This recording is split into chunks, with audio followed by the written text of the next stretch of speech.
자, 그래서 입생이로 해, 입생이. 입생이. 입생이는 야, 제가 니네 쟤네 정말 쟤 다음 주에 안 오게 하고 싶은 거야? 하시면 오늘 해봐. 오늘 입생이. 자, 110페이지 가자. 일반 상대성 이론. 근데 입생이는요, 저희 수학 학원 반에서도 거쳤기 때문에 이미 이거 처음이에요, 이건 처음. 이제 고등학교 1학년이랑 똑같은 거. 아니 성윤이 안 나도. 너? 자, 일반 상대성 이론. 여기 가죠. 자, 일반 상대성 이론에서 뭐가 있냐면 아인슈타인이 얘기한 상대성 이론 두 가지 있었던 거 기억나죠? 네. 그래서 아인슈타인이 얘기한 상대성 이론이라고 하는 건 두 편의 논문이라서 얘는 특수 상대성 이론과 일반 상대성 이론이 있어요. 이 두 가지에 대한 논문을 발표한 거고, 그 중에서 특수 상대성 이론은 우리가 물리 1에서 했는데요. 특수 상대성 이론과 일반 상대성 이론이 뭔지 두 개를 구분해서 알아두셔야 되는데, 특수 상대성 이론은요, 합력이 0이라서 가속도가 생기지 않는 공간. 그러니까 처음에 정지되어 있는 물체는 끝까지 정지되어 있고, 운동하는 물체는 계속 등속도 운동하는 공간. 자, 그걸 우리 뭐라 그러죠? 처음에 운동 상태를 그대로 유지하려는 고집, 관성.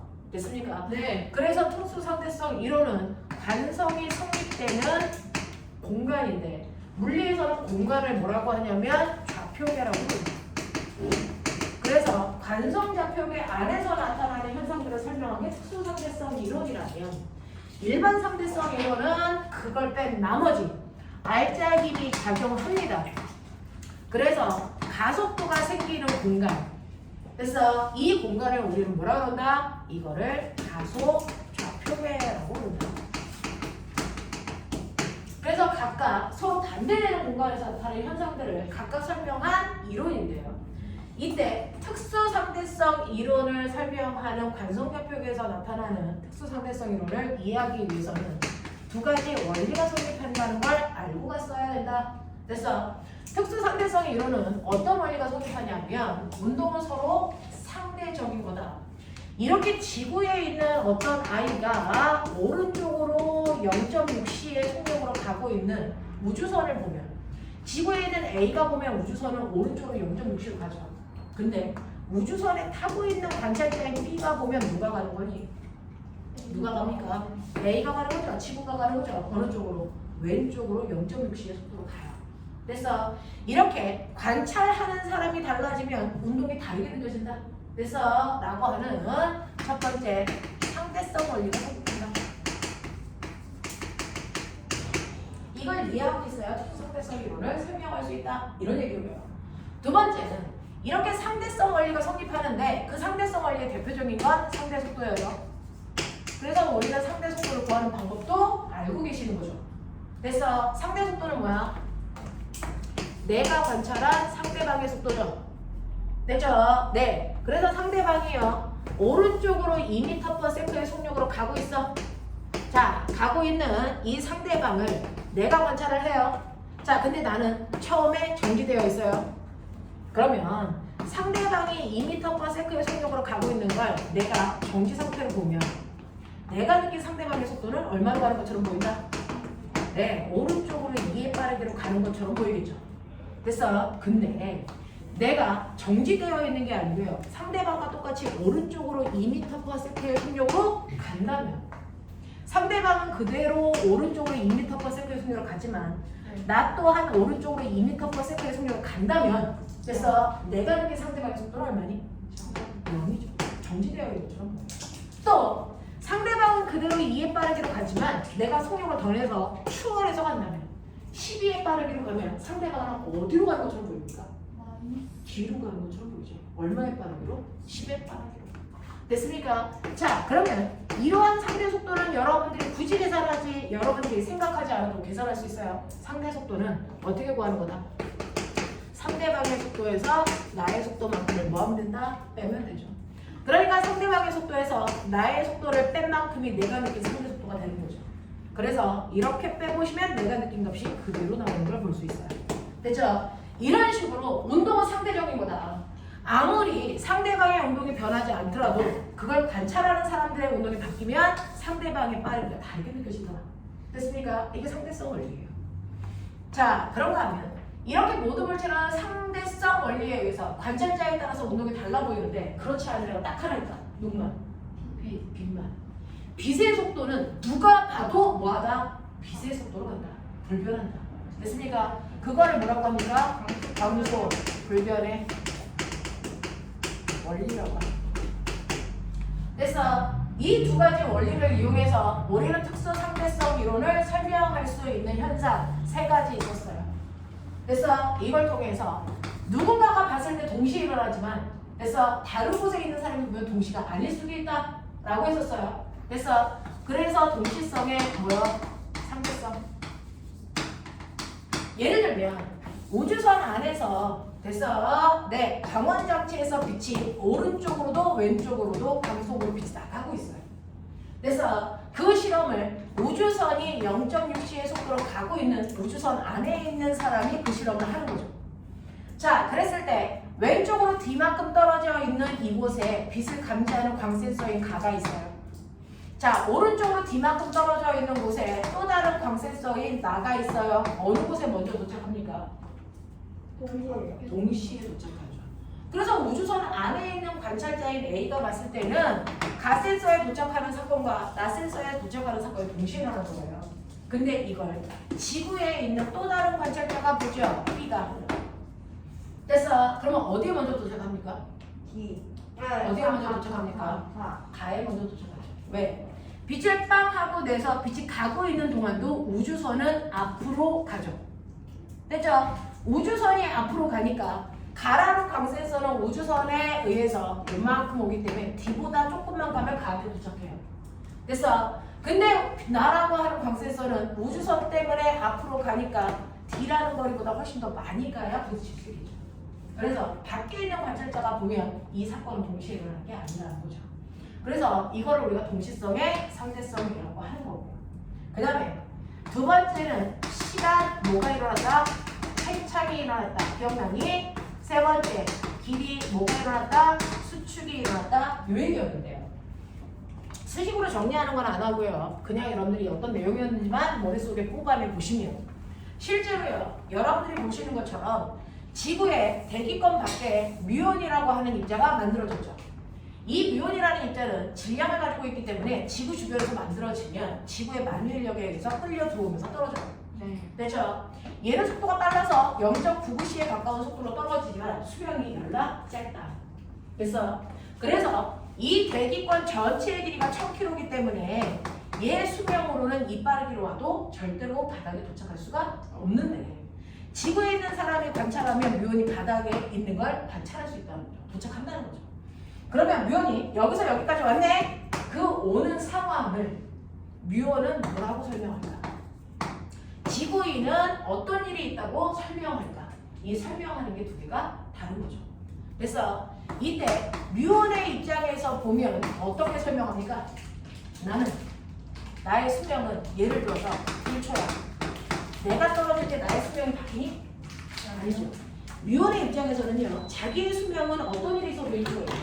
근데 1초라는 시간 동안에 0.99c로 떨어질 때 갈 수 있는 거리를 우리가 100km라고 치자. 그럼 100km밖에 못 오는데 어떻게 1000km 갔어? 그걸 뮤온은 뭐라고 설명하니? 나도 거리가 네. 빠르게 움직이는 뮤온한테는 이 거리가 1000km가 아니고 10km밖에 안 돼요. 그래서 빠르게 움직이는 물체는 길이에 뭐를 느낀다? 수축을 느끼는 거예요. 그래서 이 대기권의 길이는 그래서 1000km가 아니고 10km로 압축되어 있는 것처럼 묘는 느끼는 거야. 그러니까 100km 갈 수 있는 시간 동안에 당연히 10km 와서도 놀다가 죽는 거죠. 알겠습니까? 그래서 빠르게 움직이는 물체는 가는 방향으로의 길이가 수축된 것처럼 느껴진다. 그래서 도착한 거다. 그러면 지구인이 볼까요? 뮤온이 떨어질 때 갑자기 대기권의 길이가 짧아집니까? 뮤온이 떨어질 때 갑자기 대기권의 길이가 짧아집니까? 아니잖아요. 그러니까 지구에 있는 사람이 봤을 때는 길이 수축이라는 현상이 나타나지 않습니까? 길이 수축은 빠르게 움직이는 물체가 느끼는 거죠. 정지되어 있는 물체는 길이 수축을 느낄 수 없어요. 그래서 근데 지구에 있는 사람은 뮤온이 오는 걸 어떻게 설명할 수 있다? 뮤온의 수명이 뭐됐다? 팽창됐다. 지구에서는 똑딱 이렇게 시간이 가서 지구에서의 1초라는 시간의 간격은 이만큼인데 뮤온의 1초는 똑딱이에요. 이렇게 가는 거죠. 그래서 뮤온의 1초와 지구에서의 1초의 시간 간격은 다르고요. 빠르게 움직이는 아이한테는 시간에 뭐가 일어났다? 팽창이 일어난다 라고 설명하는 거죠. 됐죠? 네. 자, 그래서 이 시간 팽창은 지구인이 뮤온이 움직인 결과를 설명할 때 쓰는 거예요. 뮤온이 쓰는 게 아니고요. 됐어? 길이 수축은 빠르게 움직이는 뮤온이 자기가 여기까지 온 상황을 설명할 때 쓰는 얘기라고요. 알겠습니까? 이렇게 됩니다. 그래서 여러분들이 물리 원에서 배운 특수상대성 이론은 이런 것들이 들어있었어요. 그러면 말할 수 있어요? 헛소리 하지 말고요. 자, 그 다음에 두 번째, 일반 상대성 이론은 뭡니까? 라고 하면 일반 상대성 이론은 가속도가 있는 공간 안에서 나타나는 특별한 현상들을 설명하는 건데 이걸 설명하기 위해서요. 사실은 얘도 하나의 원리가 필요합니다. 어떤 원리가 필요합니까? 라고 하면 중력, 반성력, 등가 원리라는 게 필요해요. 그러면 중력, 반성력, 등가 원리라고 하는 거를 우리가 설명해야 되는데 그러려면 첫 번째 관성력이 뭔지를 알고 계셔야죠. 무슨 말인지 알겠니? 관성력이 뭔지 알고 계셔야죠. 관성력이 뭡니까? 질량이 있는 물질과 자, 거기부터 할까요? 실제로요, 이렇게 자동차가 있어요. 자동차가 있어서 네가 자동차를 타서 지금 막 앉았어. 자, 앉았는데 아저씨가 앞쪽으로 갑자기 급출발을 했어. 가속도의 A를 갖고 급출발을 했어. 그럼 네 몸이 어떻게 되니? 뒤로 쏠리죠. 됐어? 네 몸이 뒤로 쏠리죠. 네 몸이 뒤로 쏠릴 뿐만 아니라 여기에 있는 손잡이도 어떻게 합니까? 뒤로 쏠리죠. 그래서 뒤로 손잡이가 센터만큼 쏠린 상태로 끌려가잖아요. 그니 자, 이걸 밖에 있는 관찰자가 보면 저 손잡이는 어떻게 되겠어요? 쏠린 상태로 어떻게 됩니까? 자동차가 앞으로 가니까 손잡이도 쏠린 상태로 앞으로 이렇게 끌려가고 있죠. 밖에 있는 사람이 보면, 그래서 밖에 있는 관찰자가 보면 손잡이는 자동차가 가속도를 갖고 속도가 빨라지는 만큼 손잡이도 그 속도로 점점 빨라지겠어. 앞으로 가고 있어요. 그래서 밖에 있는 사람한테는 손잡이는 가속도 운동을 하고 있어. 그러면 가속도 운동을 하고 있다면 얘는 R자임을 받는다는 거죠. F는 얼마만큼? MA만큼. 됐어. 그래서 이 손잡이의 질량이 M이고 자동차의 가속도가 A이기 때문에 얘는 이쪽 방향으로 MA의 R자임을 받는 거예요. 그래서 앞으로 끌려가고 있어요. 됐어. 근데 나 물어볼게요. 저 손잡이 쏠리기 전에 무슨 힘 받았어요? 가만히 있을 때 받는 힘. 중력. 아래로 중력 받았죠? 그럼 중력만 받으면 자유낙하 했어야죠. 안 떨어졌잖아요. 왜 그럴까요? 네, 시비 잡아당기는 장력이 작용해서 둘의 크기가 같으니까 합력의 영향력으로 정지되어 있었겠죠. 근데 자동차가 앞으로 가속도 A를 갖고 가는 순간 얘가 뒤로 쏠려져. 그래서 얘가 이렇게 되어 있습니다. 그랬을 때 이 각도가 세타입니다. 되겠죠? 자, 그럼 얘가 받는 힘은 몇 개입니까? 몇 개입니까? 몇 종류의 힘을 받습니까? 얘한테 작용하는 진짜 힘. 3개. 뭐 받습니까? 중력, 장력. 2개밖에 안 받아요. 2개밖에 안 받아요. 무슨 힘이 갑자기 생깁니까? 자, 그러다면 얘는 아래쪽으로 이쪽 방향으로 중력 생기겠죠? 또 떨어지지 않게 실이 잡아당기는 모두 작용할까요? 장력도 작용하겠죠? 그러면 얘가 받는 진짜 힘은 뭡니까? 이 둘을 합성한 힘이죠. 그래서 이쪽 방향으로 R자임 F는 MA가 작용하는 거 아닙니까? 이거예요. 그래서 이 힘을 갖고 움직이는데 저는 이 R자임 F를 Mg로 표현해볼게요. 할 수 있어요. 어떻게 해요? 자, 이 힘은 그대로 평행이동 가능하죠. 됐죠? 그럼 평행이동 가능하면 이 크기를 뭘로 보면 된다? Mg로 보면 된다. 이게 장력이다. 네. 됐어? 그랬을 때 합력이 이거다. 이 각도는 세타고 여기는 보다 90도다. 아니야. 그랬을 때 이 합력 어떻게 표현하지? 피타. 요 길이가 mg니까 요 합력 우리가 구한 F라는 힘은 mg 뭐라고 할까? 탄젠트 세트라고 합시다. 이해돼요? 이해돼요? 자, 그래서 이때 손잡이가 받는 힘 MA라고 하는 이 힘은 사실은 mg 탄젠트와 같은 크기의 힘이에요. 맞아. 그러면 여기서 이렇게 날려버리면 자동차의 가속도는 g 탄젠트 세타만큼의 가속도를 가지고 있는 거죠. 그래서 또 mg로 요 장력도 표현할 수 있어요. 해봐. 장력 얼마니? 여기가 mg야. MG 코사인 코사인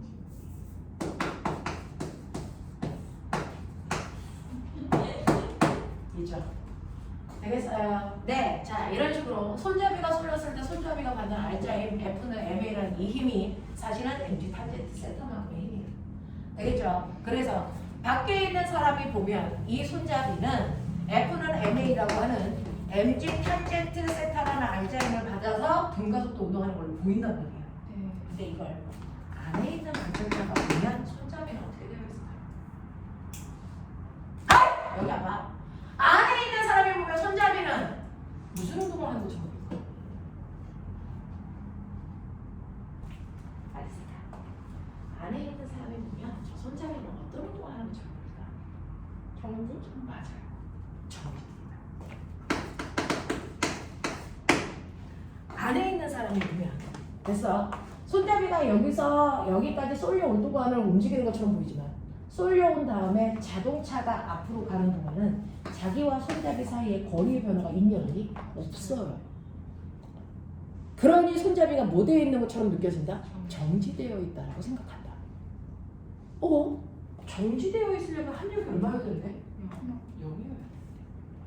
그래서 실제로는 손잡이가 이렇게 쏠렸을 때요. 아래쪽으로 mg고 위쪽으로 장력이 작용하기 때문에 얘는 합력이 얼마만큼 작용했다고요? mg 탄젠트 세타만큼의 합력이 작용했는데 안에 있는 사람이 보면 얘는 가고 있는 게 아니고 정지되어 있는 거잖아.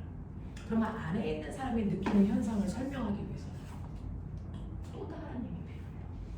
이 합력과 똑같은 크기지만 반대 방향으로 작용하는 가상의 힘이 필요하죠. 그래서 안에 있는 사람이 느끼는 정지라는 걸 설명하기 위해서는 실제로 존재하지 않는 가상의 힘이 필요합니다.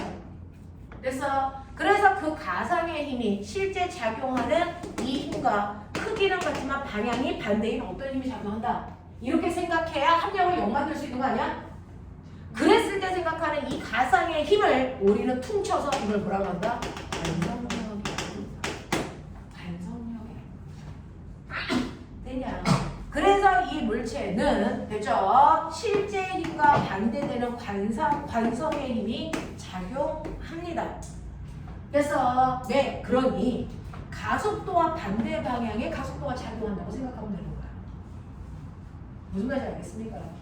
이렇게 가상의 힘이 필요할 때 그 가상의 힘을 집어넣어서 물리적 현상들을 설명하게 되는데 이 가상의 힘을 우리는 관성력이라고 해요.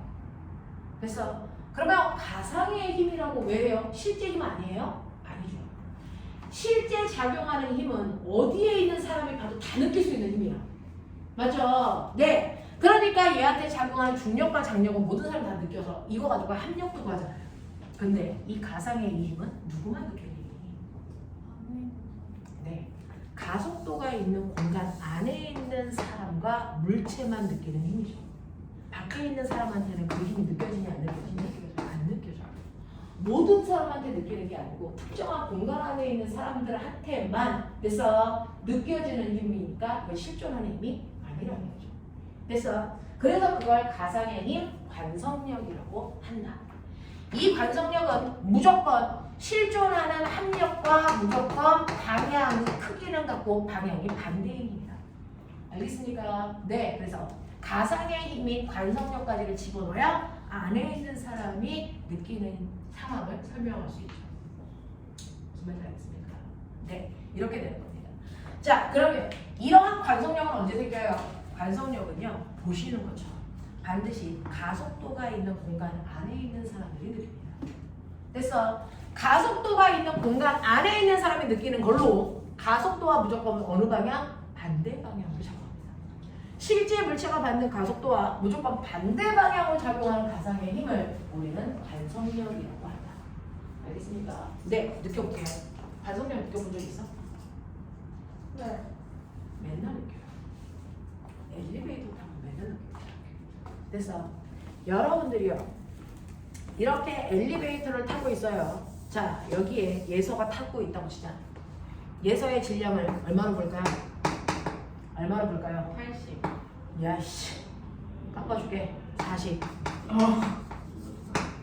자, 그러면 이렇게 예서가 정지되어 있는 엘리베이터에 타면 당연히 지구가 얘를 아래로 잡는 일은 뭐를 받겠니? 중력을 받겠죠. 됐어. 그래서 실제로 엘리베이터에 예서와 바닥 사이에 체중계를 놓으면 지구가 잡아당기는 중력만큼 체중계 반대로 움직이겠죠. 됐죠? 그래서 첫 번째, 정지되어 있는 상태의 체중계의 눈금은 얼마입니까? 400N입니다. 근데 이 엘리베이터가 갑자기 위쪽으로 확 하고 올라가요. 가속도를 내서 뭐를 갖고 올라간다고 치자. 네. 그러면 가속도가 있는 공간 안에 예서가 있죠. 그럼 뭘 받을까요?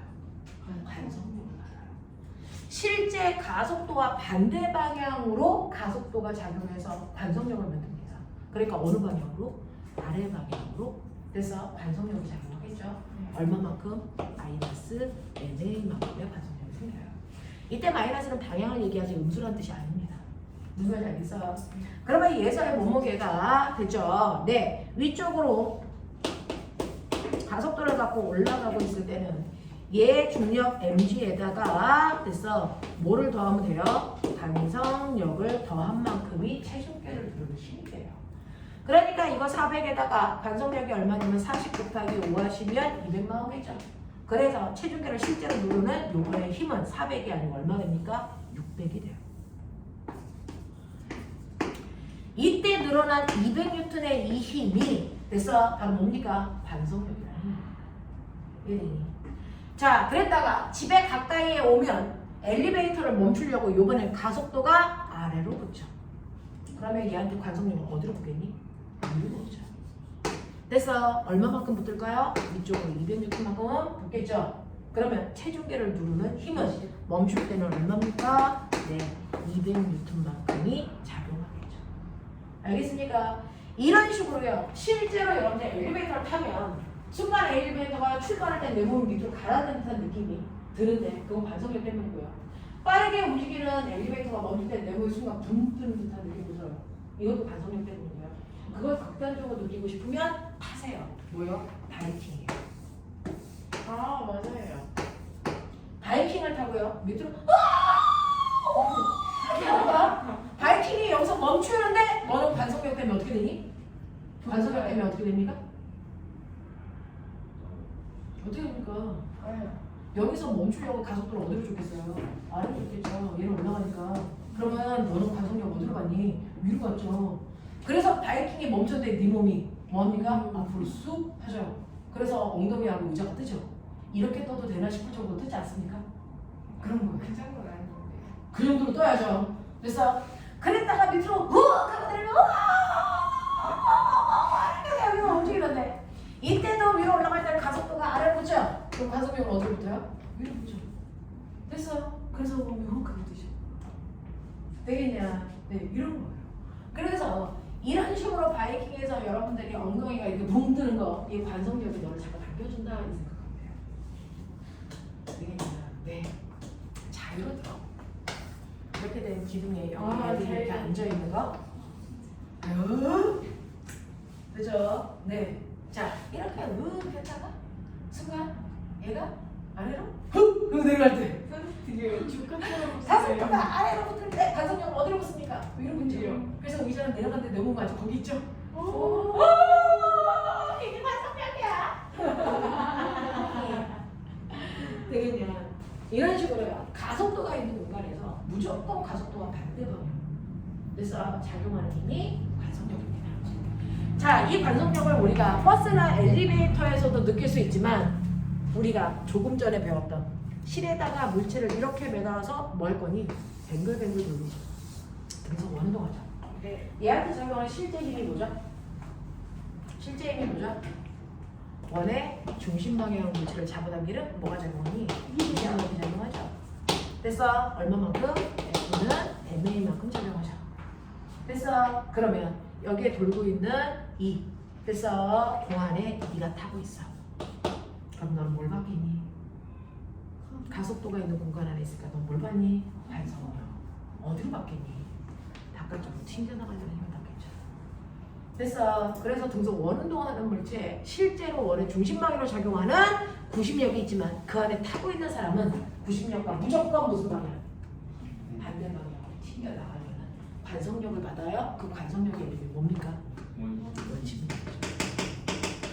그래서 등속 원운동하는 통 속에 들어가 있으면 오히려 원심력을 받아서 밖으로 나가려고 합니다. 그거를 이용하면 이 원심력이 생기는 원리를 이용하면 커다란 세탁기 속에 얘를 이런 식으로 뺑글뺑글 돌려요. 됐어? 네. 근데 여기에 동찬이가 타고 있으면 동찬이는 구심력을 받을까? 원심력을 받을까? 안으로 잡아당기는 구심력을 받을까? 밖으로 튕겨나가는 원심력을 받을까? 원심력을 받아요. 그래서 몸이 벽 쪽으로 쏠립니다. 그래서 그 원심력을 받아서 동찬이가 이렇게 떠 있어요. 이렇게 떠 있어요. 됐어. 네, 동찬이 이렇게 생겼어요. 벽고 있어요. 됐어요. 이렇게 원심력을 받기 때문에 이 원심력이 대단히 세지면 동찬이가 아래로 잡아당기는 중력이 됐어. 벽을 꾹 누르는 힘이 뭐죠? 수직항력을 만들죠. 그 수직항력과 동찬이 표면 사이에 뭐 때문에? 마찰력 때문에 뭐가 생겨요? 마찰력을 만들어요. 그 마찰력이 중력의 크기와 같으면 떨어질까 안 떨어질까? 재밌겠다. 그래서 이렇게 다리가 허공에 떠 있는데 절대로 떨어지지 않습니다. 재밌으니까 그래서 빨라지면 테라포밍이라는 것도 만들어요. 이제 지구의 수명이 다해서 우주로 날아가 인공지구를 만들어서 살아가요. 테라포머스라는 됐어. 영화가 키보드에 나오는 자, 그러면 이런 식으로 테라포밍을 만들 때요. 그 테라포밍은 마치 도넛처럼 만들어요. 엄청나게 커다란 도넛. 여기에 사람들이 이렇게 있죠. 됐죠? 이렇게 사람들이 있어서 얘가 여기서 이렇게 돌아요. 그럼 뺑글뺑글 돌고 있으면 안쪽으로 잡아당기는 뭘 받습니까? 구심력이 있겠죠? 근데 실제로 돌고 있는 아이한테 뭐가 작용합니까? 원심력. 그래서 얘네들은 이쪽으로 잡아당기는 힘이 작용하기 때문에 다리가 이렇게 있어요. 원심력 때문에 아래쪽으로 잡아당기는 이 힘이 작용해요. 그래서 사람들이 이렇게 서 있는 거죠. 그래서 엄청나게 커다란 테라포밍을 만들어서 그걸 돌리면 그래서 사람들은 여기가 땅바닥이 되고 여기가 하늘이 됩니다. 그래서 인위적으로 낮과 밤을 만들고 여기서 비도 오고 그래서 바람도 불게 해주고 인위적인 환경을 만들어낼 수 있어요. 이걸 실제로 만들려고 하고 있죠. 됐죠? 인공적으로 만들어야 되니까. 이게 테라포밍이에요. 되겠습니까? 이런 것들을 할 수 있는 게 바로 원심력이라는 관성력이 물체한테 작용하는 게 이러한 원심력이라는 힘은 가속도가 있는 공간 안에 있는 사람들끼리 서로의 그래서 몸에 작용하는 역학을 설명할 때 쓰는 거죠. 밖에 있는 사람이 나는 원심력을 느껴. 이거 병신인 거죠. 밖에 있는 사람은 관성력을 절대로 사용하거나 설명하지 않습니다. 알겠습니까? 이렇게 된다. 그래서 내가 너네한테 일반 상대성 이론을 굳이 설명한 건 저 관성력이라는 걸 표현해 주기 위해서입니다. 됐어? 네. 자, 그러면 이런 어차피 시작했으니까 그러면 이렇게 관성력이 뭔지 알았는데 중력과 관성력이 등가예요? 네. 저건 또 무슨 말이에요? 요거 얘기해볼게요. 요 얘기해보면 여러분들이요 지구에 이렇게 있고 밖을 볼 수 없는 엘리베이터 안에 네가 타고 있다고 쳐봐. 그럼 네가 타고 있으면 너의 질량이 m이니까 지구는요 당연히 너를 아래쪽으로 mg라고 하는 중력으로 잡아당겨서 네가 위아래가 생기는 겁니다. 중력이 있기 때문에 위아래가 생기는 거죠. 중력이 없으면 위아래 자체가 생기지 않습니다. 알겠어? 자, 그랬다가 얘가 대단히 빠른 속도로 이 엘리베이터가 지구를 탈출하면서 중력과 속도라는 가속도를 갖고 위로 올라가요. 그러면 이 안에 있는 사람한테는 뭐가 느껴질까요? 뭐가 느껴질까요? 가속도가 있으니까 관성력이 생기겠죠? 어느 방향으로요? 어느 방향으로요? 아래 방향. 얼마만큼 생길까요? mg만큼 생기겠죠. 그러면 이 안에 있는 사람은 자기를 아래쪽으로 mg만큼 땡기니까 지금 내가 지구에 있는지 아니면 우주에 있는데 가속도가 됐어 주인지 구분할 수 있을까 없을까? 이거 구분이 불가능해요. 됐어. 그러니 중력과 뭐가 관성력이 서로 같은 역할을 한다는 얘기죠. 이걸 중력 관성력 등가 원리라고 합니다. 알겠어? 근데 중력은 누가 만들어요? 중력을 만드는 근거는 뭐예요? 질량이죠. 됐어? 그러니까 중력 관성력 등가 원리는 질량과 관성력은 누가 만들어요? 가속도가 질량과 가속도는 같은 역할을 한다는 겁니다. 질량과 가속도는 서로 같은 역할을 한다. 알겠습니까? 결국은 이거야. 질량이 가속도고 가속도가 질량이라는 얘기야. 두 개가 같은 일을 할 수 있다는 거야. 말도 안 되죠. 근데 저게 말이 돼. 아인슈타인이니까. 됐어? 저게 말이 돼. 해보고 싶은 거지. 여기에 엘베를 이렇게 타고 있어요. 엘베를 타고 위에서 빛을 쏩니다. 그 밑에 네가 있었습니다. 근데요, 빛을 쏘니까 빛은 직진하죠. 빛은 이렇게 직진합니다. 근데 직진하고 있는 동안 엘리베이터가 총알처럼 가속도를 갖고 위로 확 하고 튕겨 올라가요. 그러면 엘리베이터가 튕겨 올라가니까 시간이 지나면 엘리베이터의 높이가 이렇게 바뀌면서 너도 엘리베이터를 타고 올라가겠죠. 그랬을 때 너는 이렇게 엘리베이터를 타고 올라가고 있는 거 아닙니까? 그래서 자 올라가면 어떤 일이 발생하냐면 빛은 직진하고 있는데 네가 순간 빛이 직진해서 앞으로 가고 있는 동안 네가 솟구쳐 올라가니까 맨 처음에는 빛이 내 머리 꼭대기에 있다가 그 다음에는 나의 허리에 왔다가 그 다음에는 발등으로 빛이 내려오는 걸 느낄 거 아닙니까? 그러면 네가 느낀 건 뭐야? 빛이 머리 위에서 허리로 발등으로 이렇게 휘어지는 현상을 느낀 거야. 맞죠?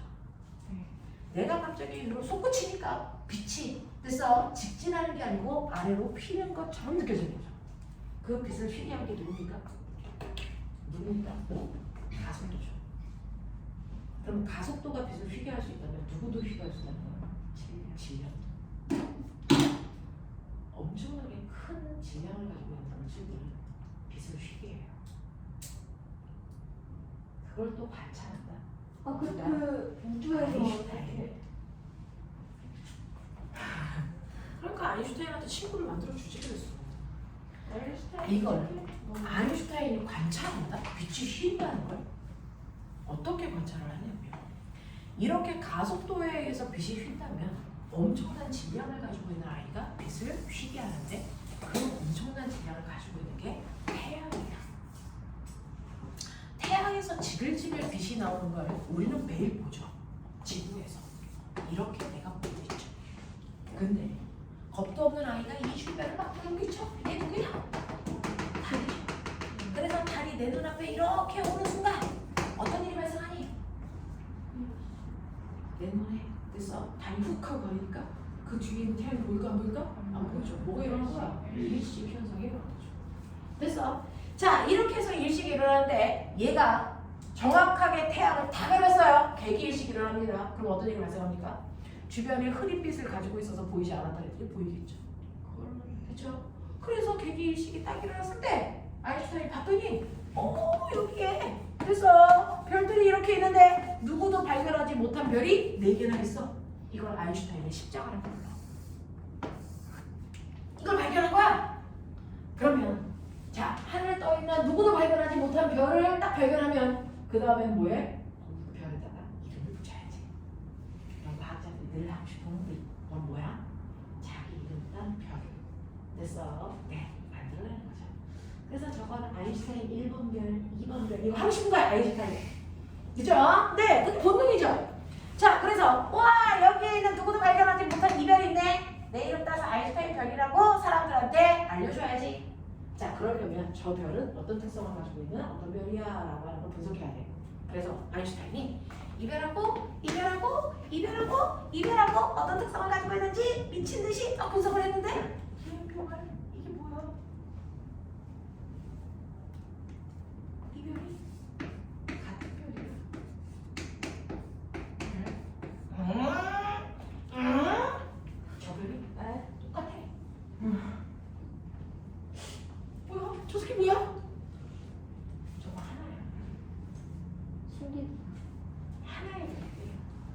4개의 별처럼 보이는 거야. 어? 근데 얘네들을 분석하니까 이거 이미 발견된 별이야. 이 별이 정확하게 태양의 뒤에 있는 K사라는 별이야. 근데 그게 정확하게 태양의 뒤에 있어서 아무리 태양을 가려도 태양과 함께 가려지니까 내 눈에 보이지 않는 별이야. 근데 예표가 되게 보여. 와, 나 귀신 들렸다. 이거 아니야. 이걸 통해서 아인슈타인이 알아낸 거야. 아, 별빛이 직진해서 가지. 그래서 태양을 뚫고 오지 못하기 때문에 이 별은 보이면 안 되는 거였지. 근데 가속도가 빛을 휘게 하는 만큼 질량도 빛을 뭐하게 하지? 휘게 하지. 그래서 이렇게 가고 있는 이 빛을 엄청난 질량을 가지고 있는 태양이 빛을 휘게 해서 이렇게 오겠지. 그래서 내 눈에 온 거구나. 그래서 이 빛을 이렇게 휘게 해서 내 눈에 이 가고 있는 빛을 태양의 질량이 휘게 해서 이렇게 오게 한 거야. 근데 내 몸에 있는 감각기관은 병신이야. 내 눈을 바보라고요. 내 눈을 바보라서요. 이 빛이 이렇게 휘어서 내 눈에 왔는데 내 눈에서는 이 빛이 이렇게 온 것처럼 보여. 그래서 그 별이 여기 있는 것처럼 보여. 되겠냐? 이 빛이 이렇게 온 것처럼 보여서 이 별이 여기 있는 것처럼 보이고, 이 빛이 이렇게 여기, 이 빛이 이렇게, 그래서 여기 있는 것처럼 보여. 알겠어? 그래서 하나의 별에서 온 거지만 별이 여러 군데에 있는 것처럼 보이는 아인슈타인의 십자가 현상이 생기는 거고, 그 십자가 현상을 일으킨 건 엄청난 질량을 가지고 있는 태양의 질량이 빛을 휘게 했다는 게 증명이 되는 거야. 이거를 우리는 엄청난 질량을 가지고 있는 애들이 빛을 마치 볼록 렌즈처럼 모으는 역할을 하네. 이거를 우리가 중력 렌즈 효과라고 한다. 중력 렌즈. 중력 자체가 렌즈 효과를 한다. 그래서 빛을 휘게 한다. 되겠어? 근데 빛만 휘게 할까? 빛만 휘게 할까? 공간도 필요해. 아, 쌤. 뭐? 실제로요. 아, 소설이 없다고요. 여러분들이 느끼셔야 되는 건 뭐냐면 우리가 알고 있는 공간이라는 게 있잖아요. 사실은 공간, 시공간이라고 하는 걸 그냥 눈으로 여러분들 느낄 수 있게 팽팽한 모기장이다 생각해보세요. 이게 시공간이라고 생각해보세요. 양쪽에서 잡아당겨서 팽팽한 모기장이 있어. 됐어. 근데 위에서 엄청나게 무거운 볼링공을 떨어뜨리면 어떻게 되니? 모기장이 순간 휘잉 하고 휘겠죠. 네. 그럼 더 무거운 걸 떨어뜨리면 더 많이 휘겠죠. 더 무거운 걸 떨어뜨리면 더 많이 그래서 아주 많이 휘게 하겠죠. 되겠어요? 그러면 여기서 이렇게 별빛이 오면 별빛이 직진한다는 얘기는 무슨 말이야? 공간을 타고 쭉 가는 게 직진하는 거야. 그러면 여기서 이렇게 별빛이 오면 얘가 공간을 타고 쭉 간다는 얘기는 뭐야? 얘로 빨려 들어간다는 거죠. 맞아! 공간을 타고 쭉 들어간다는 얘기니까 그게 직진이잖아. 그러니까 별빛이 오면 공간이 휘었는데 난 똑바로 갈래? 이건 병신이야. 알겠어? 빛이 직진한다는 건 공간을 타고 간다는 얘기야. 그러면 공간이 엄청나게 휘어져 있으면 그 휘어진 공간으로 빛이 빨려 들어가는 것처럼 보이겠지? 이게 뭘까? 블랙홀. 블랙홀. 이게 블랙홀이야. 됐어. 어디로 나와요? 그래서 이런 식으로 엄청난 질량을 가지고 있는 아이들이 공간을 엄청나게 휘게 하는 거야. 그 휘게한 공간으로 빛이 빨려 들어가는 것처럼 보이는 게 블랙홀이죠. 됐어. 네, 이렇게 되는 거예요. 자, 그랬다가 얘가 또 다른 엄청난 질량을 가지고 있는 애들끼리는 서로 잡아당기면 뭐가 잡아당기니? 만유인이야. 그래서 이 블랙홀끼리 서로 잡아당기다가 쾅 하고 부딪히면 얘가 뭐하니? 충돌하면서 깨지겠죠. 그러면 깨지면 그 조각들이 날아가니까 순간 질량이 뭐해지니? 작아지겠죠. 그러면 휘어졌던 공간이 뭐하니? 요동치죠. 알겠습니까? 요동치죠. 이걸 중력파라고 합니다. 이걸 중력파라고 합니다. 그래서 별이 폭파되고 있는 걸 중력파로 우리가 감지합니다. 공간이 충격을 생성해가지고. 알겠습니까? 이런 것들이 생겨요. 그래서 엄청난 질량을 가지고 있는 아이들은 공간 자체를 휘게끔 만든다. 그 공간이 휘어진 쪽으로 빛이 빨려 들어가는 뭐가 생긴다? 블랙홀이 생긴다. 근데 더 황당한 거 아세요? 공간만 휴게하는 게 아니죠. 시간도. 인터스텔라. 엄청난 질량을 가지고 있는 아이들은 시간조차도 끌어당겨요. 그러니 시간이 잘 흐를 수 있니 없니? 없어요. 그래서 엄청난 질량을 가지고 있는 철제 옆에 가면 시간이 천천히 흘러. 얘가 잡아당기는 힘 때문에. 그러니까 노화를 방지하고 싶죠? 엄청난 질량을 가지고 있는 태양 옆에 가세요. 그럼 시간이 천천히 흘러요. 근데 그럼 빨려가는 거 그냥 모르네. 잘 건너가세요. 그래서 엄청난 질량을 가지고 있는 애 옆에가 있으면 시간도 천천히 갑니다. 그러니까 학교 와서 뚱뚱한 애 옆에 가세요. 시간이 천천히 흐릅니다. 진짜예요. 네. 학교 시간 빨리 가야 되는데. 그래서 이제 좀 하면 그러면 가장 가벼운 애 옆에 가세요. 자, 지구가 있어요. 여기 인공위성이 있어요. 지구에도 시계가 있고 인공위성에도 시계가 있어요. 누구의 시계가 천천히 흐를까요? 지구에 있는 시계가 천천히 가겠죠. 왜? 지구의 중력을 더 많이 받으니까. 무슨 말인지 알겠습니까? 네. 그래서 지구에 있는 시계는 천천히 돼서 시간이 흐르고요. 인공위성에 있는 시계의 시간은 빨리 흐릅니다. 네. 근데 얘병은 인공위성에 있는 시계가 빨리 지나가죠. 왜요? 일반 상대성 이론에 의해서는 질량이 크게 옆에 가면 시간은 천천히 흐르는데 특수 상대성 이론은 빠르게 움직이는 물체들이 시간이 어떻게 됩니까? 천천히 흐르죠. 그래서 그러면 얘는 빠르게 지금 돌잖아요. 얘 시계가 특수 상대성 이론에서는 천천히 흘러야죠. 일반 상대성 이론에서는 얘가 천천히 흘러요. 무슨 말인지 알겠어? 그러면 결국 어쨌든 지구에 있는 시계와 우주선에 있는 시계는 같은 시간이 흐를 수는 없다는 거죠. 시간 차이가 생기죠. 그러니까 우리가 인공위성에서 받는 정보는 지구의 시간과 다르게 흐르는 정보야. 그러니까 그걸 보정해서 사람들한테 알려줍니다. 알겠습니까? 이렇게 됩니다. 되겠죠? 자, 이게 바로 특수상대성 이론. 됐냐? 네, 라고 하는 거. 알아듣겠어요? 경리, 눈 제대로 떴냐? 경리가 이해 못하면 지금 못 간다니까. 이제 상대성 이론 끝났다. 그래서 네, 1과 에너지 갈 건데 지금 몇 시예요? 50분이요. 50분입니까? 남쪽 10분 만에 끝나는 남죠? 그냥 남쪽. 자, 집에 그러면 먹어도 없는데. 일반 상대성 이론밖에 할 수가 없네요. 그래서 네, 그러면 일반 상대성 이론에 해당되는 기본적인 얘기들 다 했어요. 자, 근데 그 중에서 가장 중요한 건 일반 상대성 이론이 아니고 뭐에 대한 거? 반성력이라는 거. 사실은 그것 때문에 해봐드린 거지 일반 상대성 이론 자체는 우리가 수능권을 쓰기 위해서는 절대로 나오지 않는 문제라서 그래서 그건 배제하셔도 되고 1번부터 123페이지 1번부터 125페이지에 있는 15, 100이 몇 번이에요? 11번까지 문제 10분 동안 잠깐만 볼게요. 우리 필요한 거. 자, 동그라미 치세요. 1번 3번 자, 그 다음에 뭡니까? 4번이고요. 그 다음에 관성력 없어? 관성력 없니? 1번. 자, 넘기시면 126페이지에 1번. 요것만 하고 갈게요. 나머지 숙제입니다. 시작. 그냥 풀고 다 먼저 가는 거예요. 자, 그리고 얼른 가세요. 자, 빨리 풀어보시라고요, 먼저.